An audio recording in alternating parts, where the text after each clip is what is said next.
Hello बच्चों, NCERT line by line series में आपका स्वागत है। मैं हूं डॉक्टर जकी जमाल और चैप्टर चल रहा है हमारा sexual reproduction in flowering plants. ये हमारी इस चैप्टर की 10th वीडियो है। अब तक इससे पहले हमने 9th वीडियोस और कवर कर रखी हैं। चैप्टर को छोटे छोटे टॉपिक्स में लिया है ताकि बच्चा ध्यान से सुन सके, क्योंकि ऑनलाइन वैसे ही काफ़ी डिस्ट्रैक्शन रहता है। बड़ी वीडियोज़ के अंदर बच्चा ज़्यादा कंसंट्रेशन के साथ सुन नहीं पाता है। टॉपिक रहेगा आज का हमारा सीड, और इससे पिछली वीडियोज़ के अंदर हम ये बात कर चुके हैं कि कार्पल या पिस्टल के 3 पार्ट होते हैं: स्टिग्मा, स्टाइल, ओवरी। ओवरी के अंदर होता है ओव्यूल, और ओव्यूल के अंदर मेरोसैक। पॉलिनेशन फर्टिलाइजेशन के बाद ओवरी चेंज हो जाती है फ्रूट में, और ओव्यूल चेंज हो जाता है सीड में। अब क्योंकि फर्टिलाइजेशन के बाद ही सीड बनता है, इसलिए ऐसा कहा जा सकता है seed is the end product of the sexual reproduction in flowering plant. जो ओव्यूल के इंटैगुमेंट्स है वो कन्वर्ट हो जाते हैं सीड कोट में। जनरली 2 इंटैगुमेंट होते हैं एंजियोस्पर्म के अंदर, तो 2 ही सीड कोट नजर आते हैं। तो ऐसे कहा जा सकता है कि सीड के पास मौजूद होते हैं सीड कोट या सीड कोट्स। जैसे कि जिम्नोस्पर्म है तो उनमें सिंगल इंटैगुमेंट होता है, यूनिटैगुमेंट का ओव्यूल होता है, तो उनमें सीड कोट कहा जाएगा। एंजियोस्पर्म के 2 इंटैगुमेंट होते हैं, आउटर इनर, तो 2 सीड कोट्स होंगे। तो सीड कोट होंगे, इसके अलावा अंदर एम्ब्रियो भी होगा, और एंडोस्पर्म हो भी सकता है और नहीं भी हो सकता। एम्ब्रियो होगा क्योंकि एम्ब्रियो टॉपिक आप पढ़ चुके हैं, तो आप बोलेंगे उसके अंदर एम्ब्रियोनल एक्सेस होगी, और कॉटिलिडन होगा 1 या 2, डिपेंड करेगा। डाइकॉट है तो 2 कॉटिलिडन, मोनोकॉट है तो 1 कॉटिलिडन। और इसके अलावा एंडोस्पर्म मे और मे नॉट बी प्रेजेंट, क्योंकि ये बात भी हम पहले ही कर चुके हैं एंडोस्पर्म टॉपिक में कि कुछ सीड्स एंडोस्पर्मिक होते हैं और कुछ सीड्स नॉन एंडोस्पर्मिक होते हैं। एंडोस्पर्मिक सीड्स उनमें होंगे जिनके पास कॉटिलिडन काफ़ी पतला सा होगा, यानी जनरली मोनोकॉट्स के पास एंडोस्पर्मिक सीड्स, या फिर यहाँ एनसीईआरटी में उसके लफ्ज़ एल्ब्यूमिनस सीड बोला है। ये कैस्टर है, कोकोनट है, सीरियल्स है। सीरियल में वीट, मेज, राइस, बार्ले, सनफ्लावर, इनके अंदर एंडोस्पर्मिक सीड देखे जाते हैं। नॉन एंडोस्पर्मिक सीड्स का मामला ये है कि उनका जो नरिशमेंट न्यूट्रिशन है, रिजर्व फूड मटेरियल है एंडोस्पर्म का, वो उठा लिया है सारा का सारा उस डेवलपिंग एम्ब्रियो ने, जिसकी वजह से उसके कॉटिलिडन काफ़ी बड़े हो गए। तो जनरली डाइकॉट्स के अंदर देखा जाता है कि उनके पास नॉन एंडोस्पर्मिक सीड्स मौजूद होते हैं, और इस तरीके सीड्स को एक्स एल्ब्यूमिनस या नॉन एल्ब्यूमिनस सीड्स भी बोला जाता है। और यहाँ पर हम एग्जाम्पल याद कर सकते हैं पी बीन ग्राउंडनट, एनसीईआरटी से यहाँ से एग्जाम्पल हम बोल रहे हैं। आपने याद किया होगा कि ओव्यूल के नीचे एक छोटी सी ओपनिंग होती है, इसे माइक्रोपाइल कहा जाता है। फर्टिलाइजेशन के बाद जब ये ओव्यूल सीड में कन्वर्ट हो जाता है तो सीड में भी छोटी सी ओपनिंग दिखाई देती है, इसको माइक्रोपाइल कहा जाता है। और वहाँ उस सीड में उसका फंक्शन होता है कि जब आप सीड को ज़मीन में लगाते हैं तो वो जर्मिनेट करता है। जर्मिनेट वो तभी करता है जब वहाँ से उसे एंट्री होगी वाटर की, ऑक्सीजन की, ऑप्टिमम टेम्परेचर उसे मिलेगा। तो एंट्री ऑफ वाटर ऑक्सीजन होती है माइक्रोपाइल ऑफ द सीड से, और माइक्रोपाइल ऑफ द ओव्यूल से एंट्री होगी पॉलन ट्यूब की। क्या ये बात याद रहेगी? कुछ प्लांट्स ऐसे भी हैं कि उनके अंदर जो फ्रूट्स उसमें काफ़ी छोटे छोटे सीड्स होते हैं, जैसे कि एनसीईआरटी ने एग्जांपल दी ऑर्किड, ओरोबैंकिया स्ट्रिगा। और उन्होंने ये भी बताया कि ओरोबैंकिया स्ट्रिगा जो है पैरासिटिक स्पीशीज़ हैं, यानी किसी दूसरे प्लांट को नुकसान पहुंचाते हैं। इसके अलावा उन्होंने एग्जाम्पल आगे दिए, कभी दफ़ा ऐसा भी देखने को मिलता है कि बहुत ही टाइनी सीड है, इससे एक बहुत बड़े बायोमास वाला प्लांट बन जाता है, जहाँ पर उन्होंने जिक्र किया फाइकस यानी कि बैनियन ट्री का। टाइनी सीड मतलब 1.5 mm, 1 mm तो स्केल में देखा होगा ना, बहुत ही छोटा सीड होता है। 1.5 mm डायमीटर का सीड है बैनियन ट्री फाइकस का, और कितना बड़ा पेड़ उससे बन जाता है। उन्होंने आगे एनसीईआरटी ने पूछा है क्या आप अंदाज़ा लगा सकते हैं कि बैनियन ट्री से कितने सीड बनते होंगे? तो 850 बिलियन, 850 बिलियन इंटरनेट का ही आंसर है। मे भी शायद आपसे पूछा जाए कॉम्पिटिशन में, तो आप इसे याद कर लेंगे। और इसके अलावा एक सवाल और यहाँ पर हम याद करेंगे। उन्होंने पूछा कि क्या बैनियन ट्री के अलावा और भी कुछ ऐसे प्लांट हैं जिनके बहुत टाइनी सीड्स होते हैं, वो बहुत बड़े बायोमास वाला प्लांट बना लेते हैं? तो आप एग्जाम्पल पाइन ट्रीज और यूकेलिप्टस याद कर सकते हैं, ठीक है ना। थोड़ा सा हम बात करेंगे सीड के बारे में, देखते हैं एनसीईआरटी में क्या समझाया गया। In angiosperm the seed is the final product of sexual reproduction, तो वो यही लाइन आपसे पूछ लेगा। In angiosperm seed is the final product of sexual reproduction, NCERT की लाइन है। It is often described as fertilised ovule, क्योंकि फर्टिलाइजेशन के बाद ही ओव्यूल सीड में कन्वर्ट होता है। तो सीड की एक डेफिनेशन ये भी है कि seed is often described as fertilised ovule. Competition में ये सवाल आ चुका है, इसलिए आप इसे याद कर लें। Seeds are formed inside the fruit, seed typically consist of the seed coat. उन्होंने बताया कि सीड के पास क्या क्या होता है, तो बताया सीड के पास आपको जनरली देखने को मिलेगा सीड कोट, ब्रैकेट में ऐसे लिखा है सीड कोट 1 भी हो सकता है, 2 भी, एंजियोस्पर्म में 2 और जिम्नोस्पर्म में 1। वो डिपेंड करता है ओव्यूल पर। अगर बाइटैगमिक ओव्यूल होगा एंजियोस्पर्म वाला तो उसमें 2 सीड कोट बनेंगे बाद में, यूनिटैगमिक ओव्यूल होगा जिम्नोस्पर्म वाला तो उसमें 1 ही सीड कोट नजर आएगा। इसके अलावा कॉटिलिडन या कॉटिलिडन्स, ब्रैकेट में ऐसे इसलिए लिखा है कि मोनोकॉट्स होंगे तो फिर उनके पास 1 ही कॉटिलिडन होगा, स्क्यूटेलम कहलाता है। डाइकॉट होंगे, उनके पास होंगे 2 cotyledon. And an embryonal axis, embryo axis, ये हम एम्ब्रियो के अंदर पढ़ चुके हैं। The cotyledons of the embryo are simple structure, generally thick and swollen due to storage of the food reserves as in legumes. ये बात हम एंडोस्पर्म टॉपिक में सुन चुके हैं। मैच्योर सीड में भी नॉन एल्ब्यूमिनस और एक्स एल्ब्यूमिनस, और इसके अलावा वो एल्ब्यूमिनस भी हो सकते हैं। एल्ब्यूमिनस सीड्स बोला जाता है एंडोस्पर्मिक सीड्स। तो endospermic seeds are also known as endospermic seeds are also known as albuminous seed. और नॉन एल्ब्यूमिनस सीड बोला जाता है नॉन एंडोस्पर्मिक सीड्स को, जिनमें एंडोस्पर्म नहीं होते। एंडोस्पर्म टॉपिक में आप बाकायदा इनकी एग्जाम्पल सुन चुके हैं, वही चीज़ यहाँ पर एनसीईआरटी ने दोबारा रिपीट की, एक बार देख लेते हैं। मैच्योर सीड में भी नॉन एल्ब्यूमिनस या और एक्स एल्ब्यूमिनस, और इनको हम नॉन एंडोस्पर्मिक सीड्स भी कह सकते हैं। Non albuminous seed have no residual endosperm, उनके अंदर एंडोस्पर्म नहीं होगा, as it is completely consume during the embryo development. Example में पी, बीन, ग्राउंडनट आप नाम याद कर लेंगे। ये नॉन एल्ब्यूमिनस, एक्स एल्ब्यूमिनस या फिर नॉन एंडोस्पर्मिक सीड्स के एग्जाम्पल, ठीक है ना। दूसरा है एंडोस्पर्मिक सीड्स, जिनको कि एल्ब्यूमिनस सीड्स भी कहा जा रहा है। Retain a part of endosperm it is not completely used up during embryo development, for example wheat, maize, barley, castor.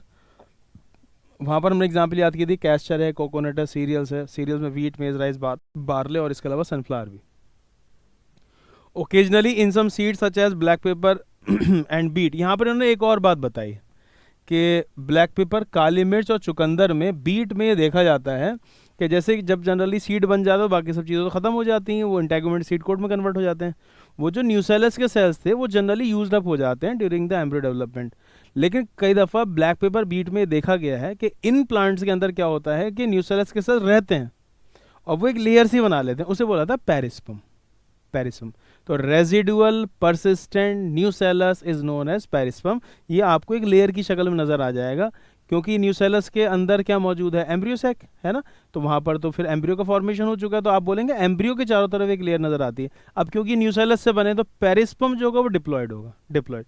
इससे मिलता जुलता लफ्ज है एंडोस्पर्म, एंडोस्पर्म लेकिन ट्रिप्लॉयड है। तो ये सवाल एक बार पूछा गया था, क्या डिफरेंस है पेरिस्पर्म एंडोस्पर्म में, तो आप बोलेंगे perisperm is diploid, endosperm is triploid. सवाल ये पूछा जाता है रेजिडुअल परसिस्टेंट न्यूसेलस या remains of nucellus is known as, आप बोलेंगे पेरिस्पर्म। किस में नजर आता है, ब्लैक पेपर और बीट में। Occasionally in some seeds such as black pepper beet, remnants of nucellus या फिर residual persistent nucellus या remains of nucellus are also persistent. This residual persistent nucellus is the perisperm. क्योंकि ये बने हैं nucellus cell से, इसलिए पेरिस्पर्म होगा डिप्लॉयड 2n।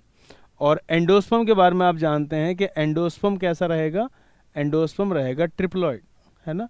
तो अगर ये सवाल पूछा जाता है पेरिस्पर्म एंडोस्पर्म में क्या फ़र्क है, तो आप बोलेंगे पेरिस्पर्म होगा ट्रिप्लॉयड और एंडोस्पर्म, पेरिस्पर्म होगा डिप्लॉयड और एंडोस्पर्म होगा triploid. Integuments of the ovule, integuments की बात चल रही है। Harden as tough protective seed coat, ये बात आपको पहले बता दी गई थी कि जो इंटेगुमेंट्स हैं वो कन्वर्ट हो जाते हैं सीड कोट में। आउटर इंटेगुमेंट कन्वर्ट हो जाएगा आउटर सीड कोट में, जिसे टेस्टा बोला जाता है। इनर इंटेगुमेंट कन्वर्ट हो जाएगा इनर सीड कोट में, जिसे टैगमेंट बोला जाता है। The micropyle remains as a small pore in the seed coat, seed coat के अंदर माइक्रोपाइल भी रहेगा एक स्मॉल पोर की तरह, और यहाँ पर इसका फंक्शन रहेगा entry of water and oxygen. This facilitate entry of water and oxygen. इस पर कॉम्पिटिशन में सवाल आ चुका है, what is the function of micropyle in seed coat into the seed during germination as the seed matures.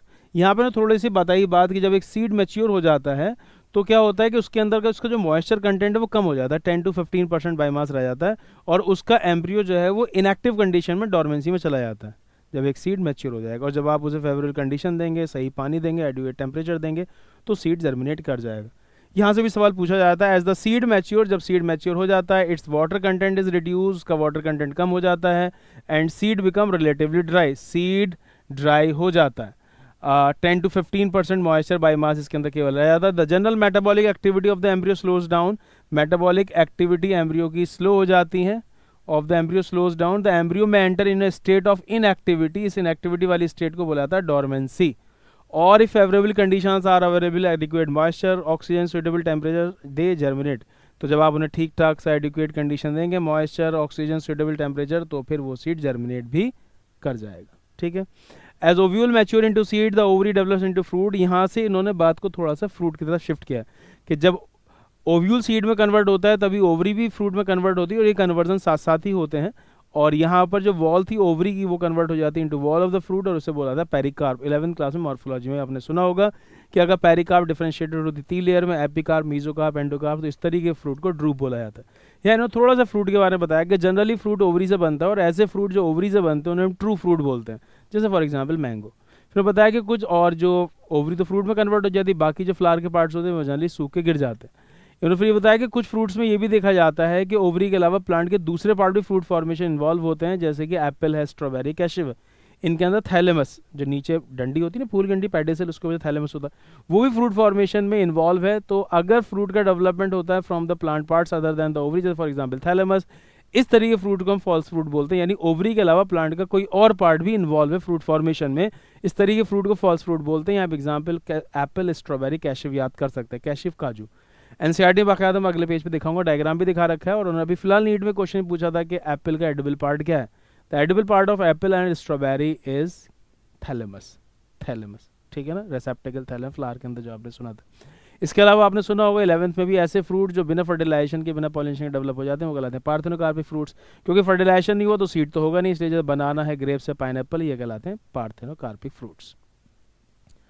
As ovule mature into seed, the ovary develops into a fruit. The transformation of ovule into seeds and ovary into fruit proceeds simultaneously. ये line वो आपसे पूछ सकता है कि the ovary develops into fruit and the ovule mature into seed. Transformation of ovule into seed and ovary into fruit proceeds simultaneously. The wall of the ovary develops into the wall of the fruit and is called pericarp.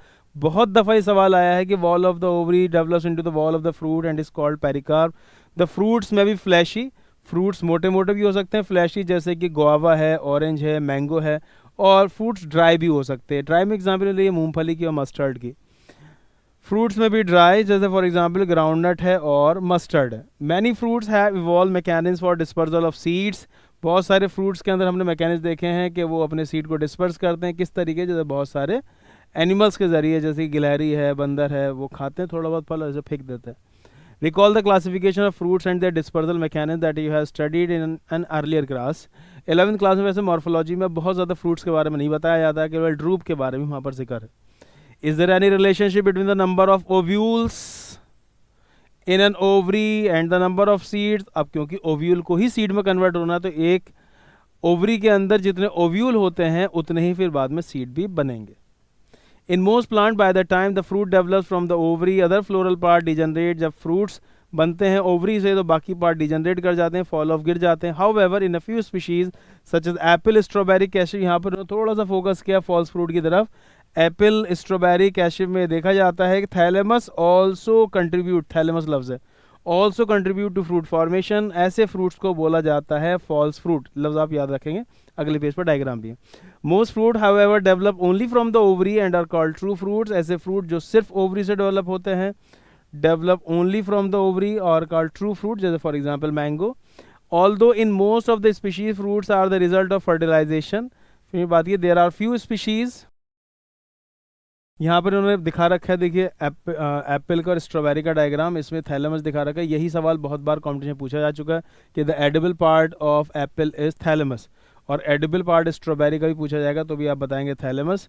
और यहाँ पर acne जो है वो छोटे छोटे से उसको फ्रूटलेट्स होते हैं, क्योंकि जो खाने वाला पोर्शन वो तो थैलेमस है, तो जो छोटी छोटी सी ओवरीज थी वो कन्वर्ट हो चुकी हैं फ्रूटलेट्स में। जो उसके ऊपर स्ट्रॉबेरी के ऊपर छोटा खुरदरा खुरदरा छोटा छोटा नजर आता है, उसके एक्नी यानी फ्रूटलेट्स। यहाँ पर ही बात कर रहे थे पार्थेनोकार्पिक फ्रूट्स की, कि अगर फ्रूट डेवलप होते हैं without fertilization, fruits develop without fertilization, तो ऐसे फ्रूट्स को बोला जाता है पार्थेनोकार्पिक फ्रूट्स। 11 से आप एग्जांपल याद जानते हैं, जैसे कि बनाना है, ग्रेप्स और पाइनएप्पल है। यहाँ एग्जांपल बनाना दे रखा है। Parthenocarpy can be induce through the application of growth hormone such as such fruits are seedless. पता नहीं पार्थेनोकार्पी को आप हार्मोन के जरिए भी इंड्यूस करा सकते हैं। 11th मॉर्फोलॉजी में आपने सुना होगा कि पार्थेनोकार्पी को इंड्यूस कराने के लिए हम ऑक्सिन और जिब्रेलिन यूज़ कर सकते हैं, ऑक्सिन और जिब्रेलिन यूज़ कर सकते हैं। तो ऑक्सिन और जिब्रेलिन को पार्थेनोकार्पी को इंड्यूस कराने के लिए इस्तेमाल किया जा सकता है, ठीक है ना।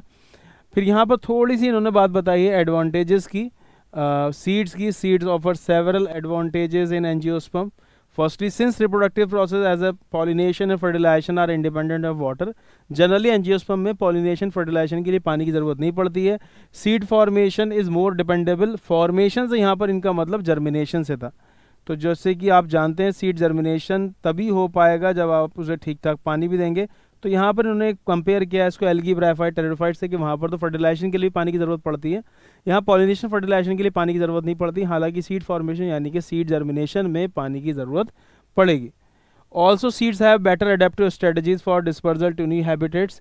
और सीड्स जो है वो काफ़ी अच्छे तरीके से दूसरे एरियाज़ में फैल जाते हैं, वही एनिमल्स वगैरह के ज़रिए, to colonise in other areas as they have sufficient food reserve, क्योंकि इनके पास ठीक ठाक से अमाउंट में खाना होता है एंडोस्पर्म के अंदर और बाद में कॉटिल्डन्स के अंदर. Young seedlings are nourish until they are capable of photosynthesis, और यंग सीडलिंग्स को, छोटे पेड़ पौधों को खाना मिलता रहता है जब तक कि वो खुद फोटोसिंथेसिस ना कर लें. The hard seed coat provide protection, जो हार्ड सीड कोट है वो प्रोटेक्शन प्रोवाइड करता है to the young embryo. Being product of sexual reproduction they generate new genetic combination leading to variation. बहुत ही बेसिक बेसिक से पॉइंट है, मेरे ख्याल से इसमें ऐसी कोई बात नहीं जो आपको ना समझ में आ रही हो, लेकिन आप इन पॉइंट्स को याद रखेंगे. हो सकता है वो इनलाइन से डायरेक्ट सवाल पूछ ले आपसे, क्या एडवांटेजेस हैं सीड्स के एंजियोस्पर्म के अंदर, तो आप बताएंगे कि जिस तरीके से लोअर प्लांट में देखा जाता है कि पॉलिनेशन तो उनमें नहीं, तो खैर फर्टिलाइजेशन के लिए जैसे उनको पानी की ज़रूरत पड़ती है, एंजियोस्पर्म में उन्होंने बताया कि वहाँ पर पॉलिनेशन फर्टिलाइजेशन के लिए हालांकि पानी की ज़रूरत नहीं पड़ती है, लेकिन सीड फॉर्मेशन यानी सीड जर्मेशन के लिए पानी की ज़रूरत पड़ती है. दूसरा कि सीड के स्प्रेड के लिए डिफरेंट एरियाज़ में उनके पास काफ़ी अडेप्टेशन देखे जाते हैं. अलग अलग तरीके के एनिमल्स हैं जो फ्रूट्स को खाते हैं और फिर उनका सीड डिस्पर्सल हो जाता है. एक और बात इन्होंने बताई, जैसे सीड के बाहर हार्ड सीड कोट होती है तो वो अंदर, उससे अंदर जो एम्ब्रियो है वो जो नाजुक सा वो काफ़ी बच जाता है बाहर की चीज़ों से. और इसके अलावा इन्होंने एक और इम्पॉर्टेंट बात बताई यहाँ पर कि ये जो यंग सीडलिंग्स हैं उनको भी लगातार नरिशमेंट मिलता रहता है जब तक कि वो खुद फोटोसिंथेसिस करना ना सीख जाएं, क्योंकि सीड के अंदर रिजर्व फूड मटेरियल रहता है एंडोस्पर्म के पास, है ना. Seed is the basis of our agriculture. Hindustan में अच्छी खासी जनता एग्रीकल्चर पर डिपेंड है, इसलिए उन्होंने ये वाली लाइन लिखी है, seed is the basis of our agriculture. Dehydration and dormancy of mature seed are crucial for storage of the seed. यहाँ से एक सवाल बन जाएगा, स्टोरेज ऑफ सीड के लिए क्या कंडीशन इंपॉर्टेंट है. डिहाइड्रेशन, डोरमेंसी, पानी कम हो जाना चाहिए, जैसे मैच्योर सीड के अंदर 10 to 15% पानी मॉइस्चर रहता है बाई मास, और डोरमेंसी होनी चाहिए, यानी जो उसका अंदर एम्ब्रियो वो इनएक्टिव हो जाए. डिहाइड्रेशन, डोरमेंसी, दो की बात हुई थी पहले भी. Dehydration and dormancy of mature seeds are crucial for storage of seed. इस लाइन से सवाल पूछ लेगा ट्रू फॉल्स में आपसे, आप इसे याद कर लें. Dehydration and dormancy of mature seeds are crucial for storage of seeds which can be use as food throughout the year and also to raise crop in the next season. Can you imagine agriculture in the absence of seed? क्या आप absence of seed में agriculture को imagine कर सकते हैं? बहुत मुश्किल हो जाएगी, क्योंकि हर प्लांट आप ऐसे नहीं उगा सकते वेजिटेटिव प्रोपगेशन से. और in the presence of seed which germinate straight away soon after formation can not be stored. इसमें बहुत दिक्कत हो जाएगी, अगर सीड फॉरन जर्मिनेट कर जाएगा तो फिर आप उसे स्टोर करके नहीं रख पाएंगे, है ना. How long do the seeds remain alive after they are disperse. Dispersal के बाद, सीड डिस्पर्जल के बाद सीड कितने टाइम तक अलाइव रहते हैं. यहाँ पर थोड़ा सा टॉपिक को चेंज किया, उन्होंने बताया है कि जो सीड है नॉर्मली वो कई साल तक जिंदा रहते हैं, कई साल तक नॉर्मली सीड जिंदा रहते हैं. फिर कुछ एक्सेप्शन की बात की है, जैसे कि अब तक के ओल्डेस्ट वायबल सीड, मतलब बहुत पुराना सीड और अभी तक भी वो जिंदा है, मतलब उसे अगर आप ज़मीन में लगाएं, ऑप्टिमम कंडीशन दें तो वो जर्मिनेट कर जाएगा. 10,000 साल पुराने सीड, ओल्डेस्ट वायबल सीड मिले हैं ल्यूपिनस आर्क्टिकस के आर्कटिक टुंड्रा. आर्कटिक टुंड्रा मतलब नॉर्थ पोल की तरफ, जब आर्कोलॉजिकल एक्सकेवेशन हो रहा था, हिस्ट्री डिपार्टमेंट वाले खुदाई कर रहे थे.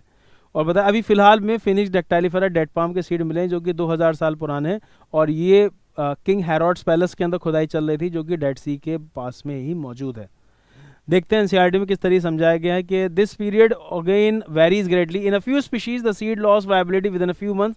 कुछ स्पीशीज में देखा जाता है सीड्स कुछ ही महीने में अपनी वायबिलिटी खो देते हैं. Seeds of a large number of species live for several year. ये सवाल आपसे पूछा जा सकता है कि लार्ज नंबर ऑफ स्पीशीज में देखा जाता है कि सीड्स की जिंदगी कई साल की होती है. Some seeds can remain alive for hundreds of years. There are several records of very old yet viable seeds. यानी कि अभी भी वो स्लैक है, उनसे नया पेड़ निकल सके.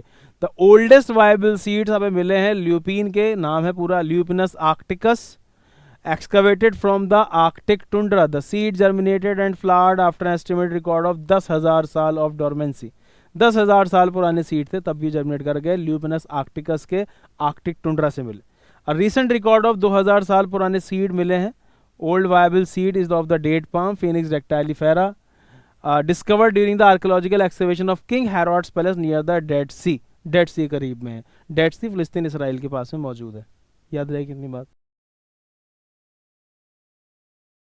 After completing a brief account of sexual reproduction of flowering plant, it would be worth attempting to comprehend the enormous reproductive capacity of some flowering plant by asking the following question: How many eggs are present in embryo sac? कितने egg होते हैं embryo sac के अंदर. How many embryo sac are present in the ovule. How many of use, खैर इन सब से हमारे नीड का कोई ताल्लुक नहीं है। हम इस पैराग्राफ को देखते हैं। Can you think of some plants in which fruit contain very large number of seeds, क्या आप कुछ प्लांट के नाम सोच सकते हैं जिनके अंदर फ्रूट्स में काफ़ी सारे सीड्स होते हैं? तो एग्जाम्पल आप बता देंगे, जैसे पपाया, वाटरमेलन, है ना, ये तो खैर थर्ड फोर्थ क्लास का बच्चे बता देगा, है ना। थोड़ी इसके अलावा एग्जाम्पल बताइए, जैसे ऑर्किड है, ऑराबैंकी है और स्ट्रिगा, 3 एग्जाम्पल एनसीईआरटी बताइए। ऑराबैंकी, स्ट्रिगा इसमें पैरासिटिक स्पीशीज है, ये लाइन हमको याद करवानी है आपको। ऑर्किड फ्रूट्स है, are one such category that each fruit contain thousands of tiny seeds, हजारों छोटे छोटे सीड्स होते हैं। Similar is the case of some fruit parasitic species हैं, नाम है उनका ऑराबैंकी और स्ट्रिगा, ये 3 नाम आपको याद करने हैं। Have you seen a tiny seed of ficus, उन्होंने पूछा क्या आपने छोटा सा सीड देखा फाइकस? नहीं देखा, कोई ज़रूरत नहीं है देखने की, आप बस डायरेक्ट आंसर याद कर लें कि हाँ 1.5 mm साइज होता है। How large the tree of ficus develop from that tiny seed, खैर बरगद का पेड़ तो देखा होगा, बैनियन ट्री कितना बड़ा हो जाता है। How many billions of seed does each ficus tree produce, internet से ही देख के मैं आपको आंसर बता रहा हूँ, 850 बिलियन सीड्स आप यहाँ पर याद कर लें। Can you imagine any other example in which such a tiny structure can produce such a large biomass over there? 2 example of और याद कर सकते हैं आप इसमें, यूकेलिप्टस, यूकेलिप्टस और पाइन ट्रीज, इसमें भी बहुत छोटे छोटे से सीड्स होते हैं जिनसे काफ़ी बड़ा पेड़ बन जाता है। आई होप कि आपको वीडियो समझ में आ रही होंगी, और अगर आप यहाँ तक वीडियो देख रहे हैं तो फिर आप प्लेलिस्ट में जाकर NCERT line by line series में जाकर और दूसरे चैप्टर देख सकते हैं। हम अब तक ह्यूमन रिप्रोडक्शन, रिप्रोडक्टिव हेल्थ पढ़ चुके हैं, एक लास्ट टॉपिक रह गया, इसका नाम एपोमिक्सिस, और इस चैप्टर की समरी पढ़ेंगे। तो फिर मिलते हैं अगले वीडियो में, तब तक के लिए खुदा हाफिज़, बेस्ट ऑफ लक।